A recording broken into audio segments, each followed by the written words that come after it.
Well, it is arguably one of the most consequential political events in American history, and now the historical documents that help tell the story of what happened will be preserved for future generations. Talking about the infamous Box 13 case out of Jim Wells County, not Duval, Jim Wells. Our Mike DeSilva got a good look at those documents today for us. Mike? That's right, Joe. The results of Box 13 from the senatorial Democratic primary runoff election race in August of 1948 between Lyndon Baines Johnson and Coke Robert Stevenson was the deciding factor in that election and arguably altered the course of history. As for the controversy surrounding those results, on September 3rd, some 6 days after the polls had closed, 202 additional ballots in Precinct 13 were discovered that had not yet been counted. Of those votes, 201 went for LBJ and 1 was for Stevenson. So I think it's very clear what happened in that box. And that is? That is, the box was stuffed.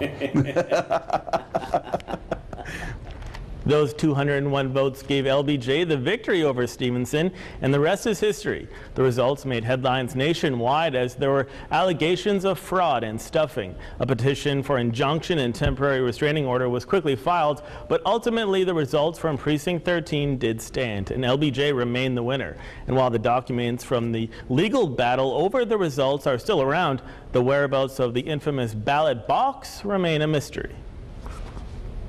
Because it was never entered as an exhibit, it would not be in our possession.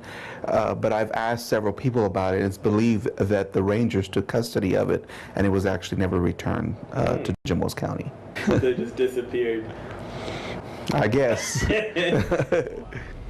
Because of the historical significance of the court documents surrounding Box 13 results, they have been put in protective sheets and put in a protective binder. Up until now, the case documents were filed in letter-sized envelopes, but now the documents will no longer be held or handled by human hands.